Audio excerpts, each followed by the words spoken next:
ایک وقت ایسا آیا کہ اللہ تعالیٰ نے حضرت ابراہیم کو بہت زیادہ مال عطا فرمایا. اتنے اونٹ گنے نہیں جاتے, گائیں اتنی زیادہ کہ شمار نہیں ہوتی, بہت زیادہ مال اللہ نے دیا, بکریاں, گائیں, اونٹ, بیل, بڑا کچھ. تو رب کریم نے فرشتوں سے فرمایا کہ واتخذ اللہ ابراہیم خلیلا, ابراہیم میرا دوست ہے. تو فرشتے کہنے لگے یا اللہ جسے اتنا کچھ دیا جائے اس نے دوست تو بننا ہی ہوتا ہے. اللہ کریم نے فرمایا جاؤ آزمائش کر لو. فرشتہ امتحان لینے پہنچ گیا. حضرت ابراہیم کے جانور چر رہے ہیں چراگاہ میں, حضرت ابراہیم بھی ہیں, غلام بھی ہیں, بہت بڑا ریوڑ ہے, آپ تشریف فرمائیں. ایک فرشتہ آیا تو کھیت میں چھپ کے بیٹھ گیا اور بلند آواز سے کہنے لگا سبحان اللہ والحمد للہ ولا الہ الا اللہ. اب وہ حضرت سیدنا ابراہیم علیہ السلام کھڑے تھے تو وہ کھیت میں بیٹھ کے تسبیح پڑھنے لگا سبحان اللہ والحمد للہ ولا الہ الا اللہ. حضرت ابراہیم کہنے لگا یہ میرے رب کا نام کون لے رہا ہے, بڑی اس کی میٹھی آواز ہے, کون ہے؟ ڈھونڈنے لگے, گھومتے گھومتے اس کے پاس چلے گئے. فرشتہ انسانی شکل میں, تو میرے رب کا ذکر کر رہا تھا؟ اس نے کہا میں ہی کر رہا تھا. فرمانے لگے یار ایک دفعہ پھر نہیں کرتا؟ تو کہنے لگا ابراہیم پہلے تو میں اپنی مرضی سے کر رہا تھا, تو کہتا ہے تو پیسے لگیں گے, پیسے ہیں تو کر دیتا ہوں. حضرت ابراہیم کہنے لگے بول تو کیا لے گا, میرے اللہ کا ذکر سنانے کا کیا لے گا؟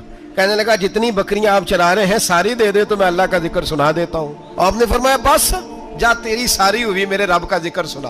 اور پھر شروع ہو گیا سبحان اللہ الحمدللہ ولا الہ الا اللہ واللہ اکبر. حضرت ابراہیم علیہ السلام کیف میں, یار پھر ذرا سنا. پھر سنایا, ایک دفعہ پھر کہا. فرشتہ کہنے لگا بس جی آپ کے پیسے پورے ہو گئے. حضرت ابراہیم کہنے لگے چل ایک دفعہ اور سنا. کہنے لگا پیسے لگیں گے. تو کیا لے گا؟ کہنے لگا گائیں بھینسیں ساری میری. فرمایا بس یار اتنی قیمت, تو سنا صحیح, سارا کچھ ہی تیرا.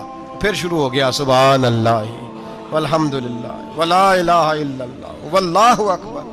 گائیں دے دیں, بھینسیں دے دیں, وہ ذکر سناتا ہے. حضرت ابراہیم کبھی مچلتے ہیں, کبھی روتے ہیں, کبھی آہیں بھرتے ہیں. تو میرے رب کا نام لے رہا ہے, ذرا پھر سے لے. کیف جاری ہے. کہنے لگا بس بھائی. حضرت ابراہیم فرمانے لگے تو اور لے لے جو لینا ہے, مجھے ذکر سنا. اس نے کہا ابراہیم بکریاں میں لے چکا, گائیں بھینسیں میں لے چکا, اونٹ رہ گئے, سارے لے لوں گا پھر ذکر سناؤں گا. فرمایا جا تیرا ہوا تو ذکر سناتا رہ, میں دیتا ہوں. دے دیا, کچھ دیر ذکر کیا تو اب خاموش ہو گیا. حضرت ابراہیم خلیل اللہ علیہ السلام فرمانے لگے ذکر سنا. کہنے لگا ابراہیم اب تیرے پاس دینے کو کیا ہے, ہر چیز تو میں لے چکا. آپ فرمانے لگے یہ گائیں بھینسیں بکریاں چرانے کے لیے تجھے کوئی نوکر ملازم بھی تو چاہیے نا.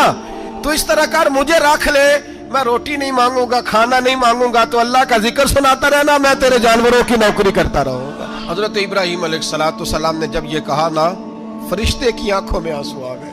فرشتہ رو پڑا اور کہنے لگا ابراہیم مجھے سینے سے لگاؤ, آپ واقعی اس قابل ہے کہ اللہ آپ کو اپنا دوست بنائے.